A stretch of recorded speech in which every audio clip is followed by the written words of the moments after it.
What is up, guys? Welcome back to CageChat MMA. We are here to recap, of course, UFC 264, Dustin Poirier versus Conor McGregor 3, and of course, the co-main event, Stephen Thompson versus Gilbert Burns. It's a week after the event, or just under a week after the event. I have been pretty busy with personal life and etc. Hence why I've not spoken about this previously. But I felt it was important to do one because of the magnitude of the fight that we saw, and of course, prior to UFC Vegas 31 coming on this weekend with Islam Makhachev versus Thiago Moises, which I'll be doing a preview for tomorrow, of course. But of course, run it back a week. We went back to T-Mobile Arena, of course, in Las Vegas. We saw Conor McGregor return after what was, a very much disappointed January at UFC 257. We saw the build-up, didn't we? We saw, the change of Conor McGregor from a nice McGregor to this crazy McGregor, and it just didn't work. Dustin Poirier came out and showed why he is probably right now the number one lightweight on the planet, the number one contender rightfully, and why he should be going on to fight Charles Oliveira. Now, this was a fight he didn't need to take. He already had the title fight in the bag, and he had been given that offer for that UFC 262 spot against Charles Oliveira. He said no in regards to backing himself to beat McGregor once again, and obviously Michael Chandler took that spot, and Charles Oliveira took the belt. And we saw, what unfolded last weekend at UFC 264, and for a minute, maybe 2 minutes maximum, it looked half decent for Conor McGregor. It came out in that stance. He was bouncing around the octagon. He was using the spinning back kicks that we saw from 2014. The McGregor that all fans wanted to see or hoped to have seen in January. It was showing sparks of that McGregor. Maybe not exactly that example, but you should see the evolution. You see where he'd been working on, and then it just quickly unfolded. Obviously, Dustin Poirier, one of the best boxers in mixed martial arts. Since he's moved up to lightweight, he's been second to none, and he's always been number one, if not number two, in this division. For the past probably 2-3 years, especially since he became interim champion against Max Holloway. Obviously, lost to Khabib, which is no questions there. But since that loss, he went on to beat Dan Hooker, which was a fantastic fight, one of the fights of the year, and it sort of cemented himself as the number one lightweight in the UFC and on the planet that isn't named Charles Oliveira. Now, we got up to the 2-minute mark of that fight, of course, and we saw Dustin buzz Conor McGregor 2 or 3 times with some beautiful strikes that meant that Conor initiated the clinch and took up against the fence. You're thinking, maybe Conor McGregor's been playing. He was clearly hurt in that exchange, but maybe he's been playing a couple of games here and there, because obviously he put the tweets out. The first one to go for a takedown is a bitch. In the build up to the fight, he was going, I only count knockouts and etc. on my record. I don't count submissions and losses, etc. and decisions. And you're thinking, maybe he's playing the game that we love or loved him for, in terms of he's going to get a submission win here, isn't he, with the guillotine? But obviously, it wasn't it wasn't that tight. It wasn't that perfected in terms of the technique. He hadn't had to got the triangle, and maybe he had done. Maybe we're looking at a different story. But Dustin Poirier, wily veteran at this point now, was able to get out of it with, relatively little harm and ease, and he didn't really lose too much composure, and that's when the pain and the demolition from Dustin Poirier really started. He started raining down those elbows. He cut the ear of McGregor. He stayed on top of him for the next 2.5 minutes of that round, the only round that we saw at 264, of course. And it looked like it's coming towards an end of the stop now. Of course, the 257 bout went 7 minutes. This only went 5 minutes. And we got the same outcome in terms of we knew who was going to win this pretty early on. Now, having said that, obviously McGregor, but prior to the leg break, you're going into this thinking, he's survived this round. He can come out into the second round and maybe look a little stronger, because he looked okay on the feet. He's showing a difference in game plan as he did in the first fight in 2021. And so maybe there's something to play off here. But of course, the leg break did happen. There was a lot of talk about when it happened. It seems like it did happen on that last teep kick that caught the elbow of Dustin Poirier, and of course that caused the doctor's stoppage right at the end of the round. Of course, we saw 10 seconds of Poirier unloading onto McGregor before the bout did get stopped. The bell got rang, of course, at the end of the round, and we all realised that Conor McGregor, had broken his leg. And it was an unfortunate situation, because it left a question mark on in terms of the outcome, because of the way it finished. But you could see in there that Dustin Poirier was the better fighter of the two, as much as that might hurt to see, because we want to see McGregor at the top of the game because he is one of these superstars. He's the biggest superstar in MMA right now.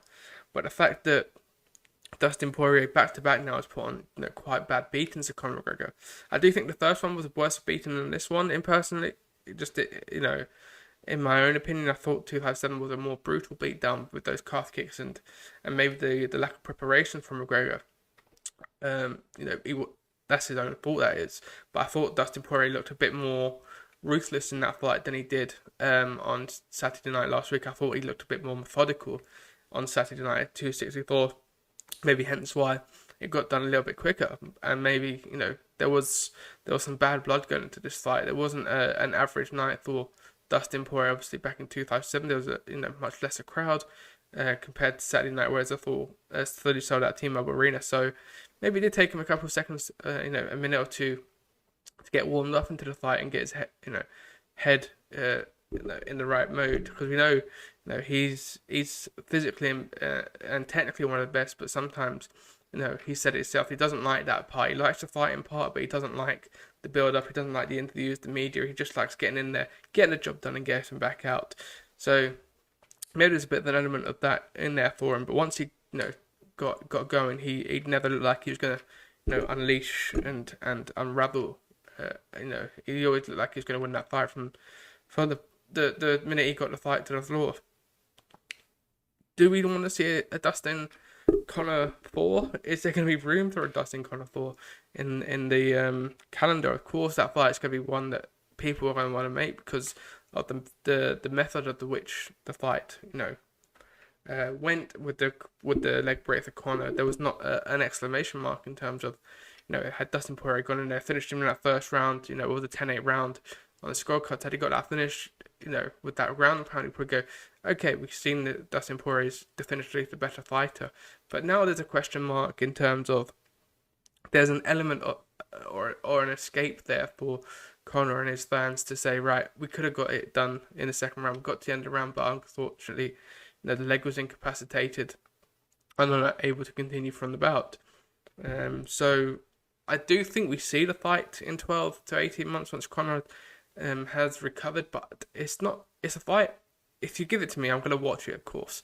I'm always going to watch a Conor McGregor fight, and I like these two's rivalry, and it does get a little bit distasteful. I like Dustin Poirier, and I want Dustin Poirier to do well as well. He's really grown on me in this past 6-7 months, maybe since the Khabib fight. In fact, the way he was so respectful, and how he's dealt with everything, and obviously what he does with the Good Fight Foundation. He's an all-round great guy. You can see it.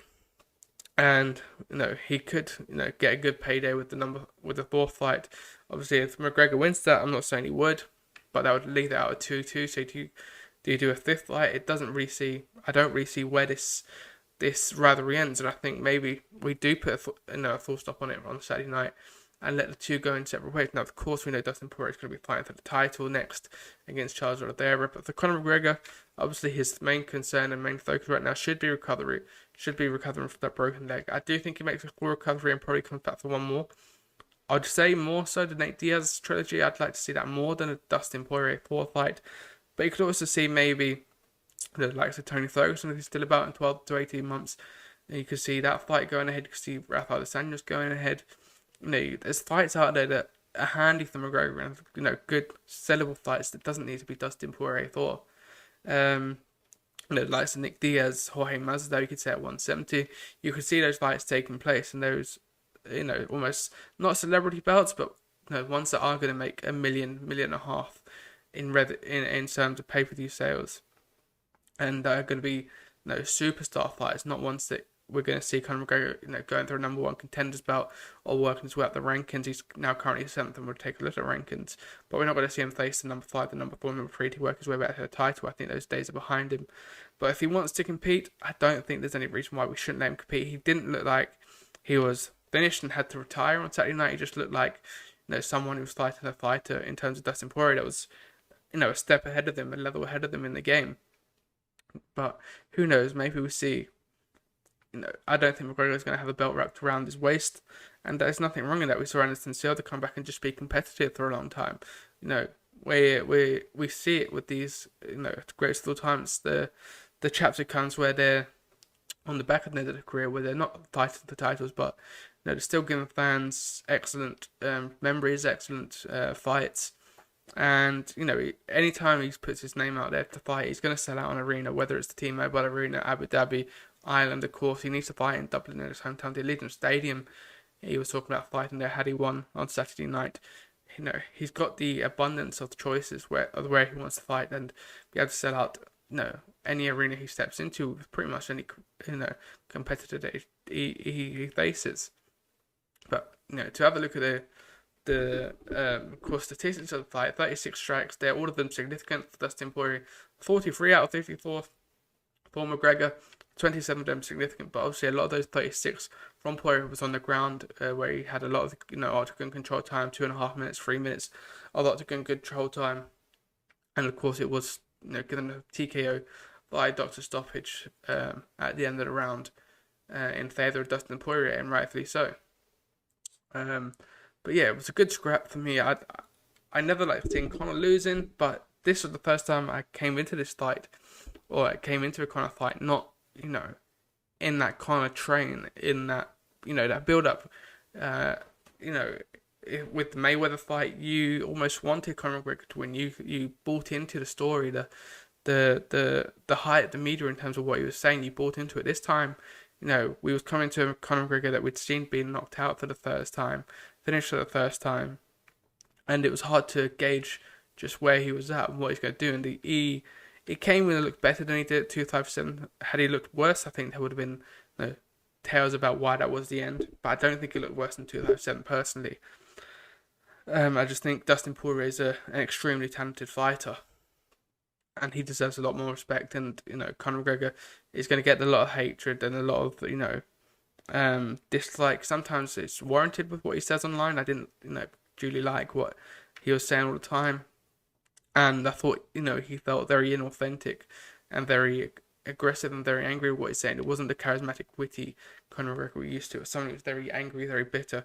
Mourinho had called it in the preview, and it's not sad. It's maybe sad, maybe disappointing to see him hanging on to this loss, and not saying it's not over in the cage, doing etc. things to his to Poirier and his wife, of course. McGregor's always been someone who's been renowned for being humble in victory and defeat, and there was no humility on Saturday night. Now, of course, he'd broken his leg, and probably, there is an element of shock and, pain in there, which caused that, and probably some disappointment there from Conor McGregor if he felt, one, the fight was going his way, or even more so in terms of if he thought the fight wasn't going his way. But, you saw the pictures on Sunday, on Monday after surgery.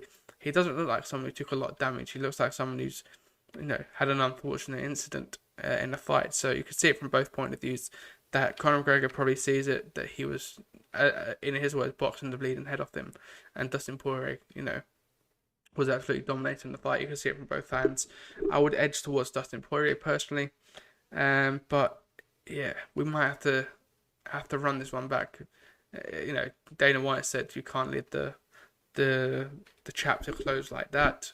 So I think, give it 12 months, 18 months, we might be visiting this story once again. But right now, I don't want to see Conor McGregor versus Dustin Poirier 4.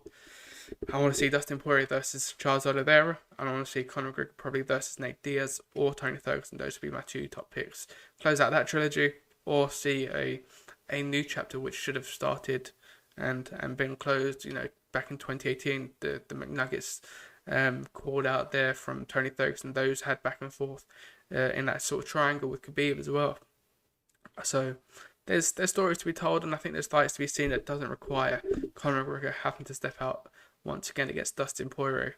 And especially if Dustin Poirier beats Charles Oliveira, you can't then bring Conor McGregor straight back in to fight for the lightweight title. That would be, very, very disrespectful to the entire lightweight division in terms of there's a Makhachev who's fighting this weekend, Justin Gaethje, Michael Chandler. They deserve their shot to the belt also. Of course, they're going to need some wins here and there, but we can't just stop that division if and when Conor McGregor decides to come back and is healthy, should Dustin Poirier be the champion.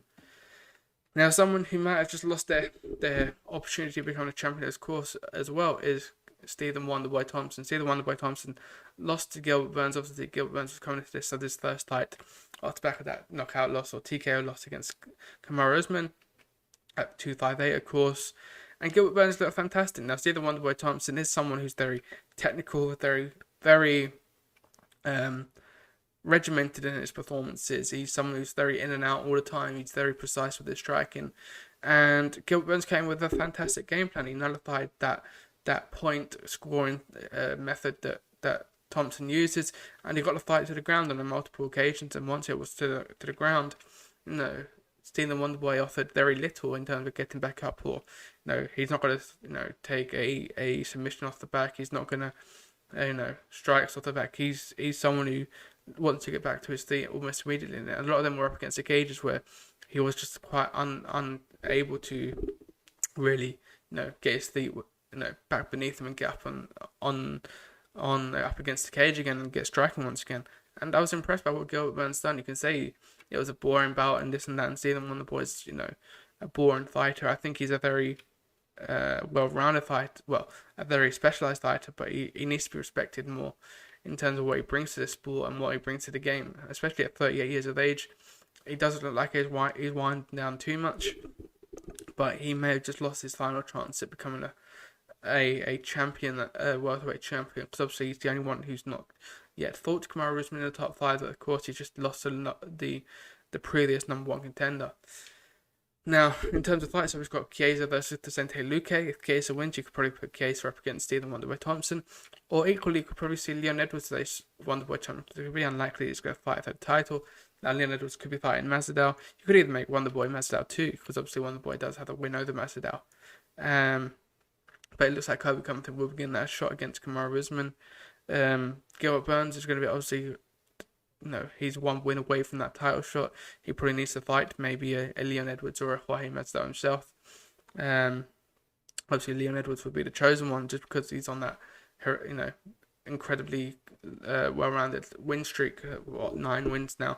Obviously at Bilal Muhammad, no contest 2 fights ago as well. That he looked very sharp in. Leon Edwards, but obviously Nate Diaz is put himself in talking points, obviously, with that performance against Leon Edwards and that those last 30 seconds. He's put himself in a position where fighters want to be calling him out. Gilbert Burns called him out as well. He called out Nate, Jorge, and of course Leon Edwards. So those are 3 fights that I'd be willing to see for Gilbert Burns, especially if he's not going to be in the title picture immediately. We've got to see what happens between Colby Covington and Kamaru Usman. Colby Covington beats Kamaru Usman, you'd very much likely be seeing a trilogy bout, and obviously Kamaru Usman wins, you'll probably be seeing Leon Edwards just because the win streak that Edwards has accumulated for himself. So Gilbert Burns can look at Nate Diaz and Jorge Masvidal and the likes. Jorge Masvidal, of course, they beat Gilbert Burns. He's not going to get a third opportunity against Usman, of course. But you can see Nate Diaz beating someone like Gilbert Burns and maybe getting the title shot off of that, back of that, because he's fresh, because of the name he brings. And obviously Usman had a bit of back and forth with Nate Diaz before, so it seems like there's something building there. So if Nate Diaz beat Gilbert Burns or something of that ilk, you could definitely see Nate Diaz fighting for a title, as wild as that would be. But obviously he's someone who brings eyeballs to the sport and is a big payday for everyone as well. But to have a look, of course, at the full breakdown of the fight, of course, 101 strikes out of 126 landed there for Gilbert Burns, 29 out of 43 significant, and obviously those 3 out of 6 takedowns being the deciding factor to get him the win and the unanimous decision as well. And he put in a fantastic performance, bounced back well. I thought he might be a little bit tentative in terms of having been finished in his last fight. I was expecting a little bit more from Thompson, but as I mentioned just a few minutes ago, Gilbert Burns' game plan absolutely nullified Stephen Wonderboy Thompson. Maybe the fact that Wonderboy fought Vicente Luque not so long ago, that those plans still in the air of that gym, Untitled MMA with Gilbert Burns. Vicente Luque and probably Gilbert Burns would have been preparing each other for the fight against Thompson and being allowed to go, right, this is what you need to watch out for, this is what his strengths are. And, this is how the fight plays out. Now, of course, Vicente Luque is very much a heavy striker in comparison to Gilbert Burns. At least Gilbert Burns, someone who's going to be more gruesome in terms of try and drag you down to the canvas and either get a finish with ground and pound or a submission. And he looked very well, didn't he? And yeah, I'd like to see him fight a Leon and a Jorge Masvidal, and we see him maybe fight for a title once again, because there was a chance where he could have maybe won that welterweight title, and he probably deserves a redemption bout because it was his first title bout. But who knows? That's probably 12, 18 months away at least, with who is in that division already. Of course, in the welterweight division, we've just seen the addition of Ian Gary as well. Now, Ian Gary is unlikely going to be in the title shot within the next 12 to 24 months. It could be someone who you want to see built up. Not too quickly by the UFC. He's someone who's got, again, star power, who's been looked at by the likes of Conor McGregor in terms of being compared to Conor McGregor because of his charisma, his wittiness, and I think he's going to be in the top 15, top 10 probably come the end of 2022, maybe 2023, start of 2023 that is. And that's probably where we see him start looking at title contention. But who knows, this sport moves very quickly, and you saw what Hamza Chimaev done last year, where he was looking at fighting the number 4 welterweight in terms of Leon Edwards at the time. So if Ian Gary puts on a storming performance, even he called out Nate Diaz at the end of the Cage Warriors trilogy. He says he wants that fight with Nate, and you can see that happening perhaps one day, just because again, there's prior narratives with the Irishman and Nate Diaz in terms of Conor McGregor fighting Nate Diaz. You can see the same sort of narratives build up. But yeah, he's going to be a good addition to that welterweight division. I'm buzzing to see Ian Gary in the UFC octagon this time. When it will be, I don't know. I'd imagine maybe September 4th, but that'd be pretty close compared to his last fight at the back end of June. Now, of course, we also had one debutant on the card at UFC 264, and that was Chris Moutinho. He faced Sean O'Malley, and poor Chris Moutinho was in there for a gruesome, just under 15 minutes. It's 4 minutes and 13 into that third round, but the fight got stopped questionably by Herb Dean. I thought, at least at the time, I thought it was questionable, but then, it settles in and you go, maybe that was a good stoppage. You look at the statistics, and Sean O'Malley landed 230 strikes on Chris Moutinho in 14 and a half minutes work, and that's a lot of damage that Chris Moutinho doesn't need to be taking at this point of his career. And at any point in his career, that's a lot of damage. He showed his mental strength and his toughness, and he got a lot of plaudits off the back of that. And I applaud him, for staying within that fight. And there was times where you think, no, we might have Sean O'Malley here in terms of, he kept coming forward. He wasn't backing down at any point in that fight. And Sean O'Malley, there's a lot of talk about O'Malley coming to this fight, having not fighting a ranked opponent. There was then talk about him fighting a debutant and beginning an easy fight. And there's points where it looked very easy in a clinic there from Sean O'Malley, but it could have flipped on its head so, 2 or 3, 4 times I thought it might be flipping on its head. And it gave them a very good fight. Both of them got fired tonight, and an extra $75,000, which is fantastic for your UFC debut. But to again have a look at the results, of course. 230 strikes landed, and all of them significant as well, up against 70 and 218. And of course, Herb Dean did stop the fight on the feet while Moutinho was on the feet, of course. Which was 30 seconds left to go, which was the part where you're thinking, give them those extra 30 seconds, let him complete that UFC debut and see the final buzzer. But again, for Herb Dean, he does get a lot of stick and a lot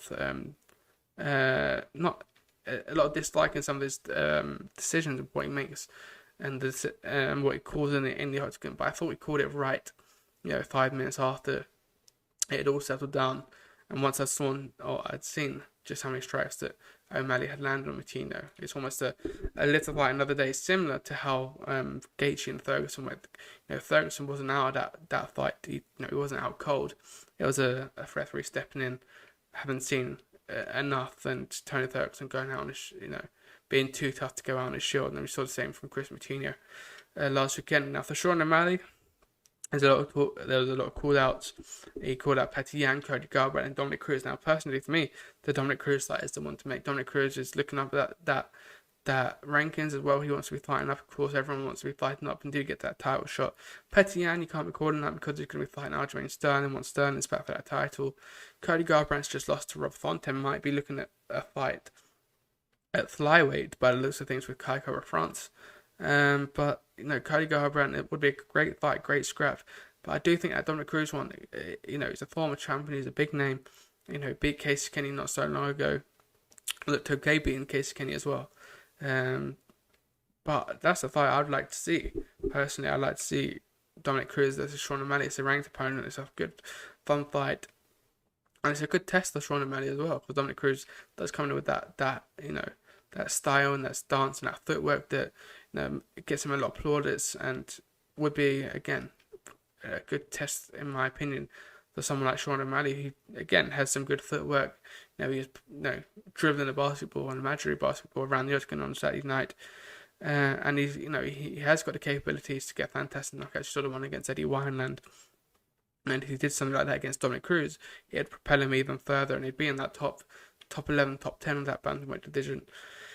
And it just shows, he's a talented lad. He's still very young. He's still coming up. But, he's not even in the top 15 yet. And it shows the strength of this bantamweight division. Obviously, he lost to Chito Vera last year, but he's bounced back from that very well. You could either make the Chito Vera rematch. Obviously, Chito Vera beat Davey Grant not so long ago. Davey Grant versus Sean O'Malley would be a good fight, but I think for fans, Sean O'Malley has to be up against a ranked competitor in his next bout, and probably we'll see him in November, October maybe, because he's someone who does have a lot of turnarounds very quickly in his career. Obviously, he had that suspension for 2 years, but he's come back and he's been very busy since then. So yes, I'm going to leave it there, guys. Make sure to hit that subscribe button. We will be back, of course, tomorrow for UFC Vegas 31, and of course on Sunday or Monday to discuss the signing of Ian Gary to the UFC. The next superstar, I believe, coming out of Ireland and coming out of Europe, of course. And I think he's someone that American fans are gonna fall in love with very soon. So yes, make sure to hit the subscribe button. Go follow us on socials at CageChat MMA, and I'll see you guys on the next video.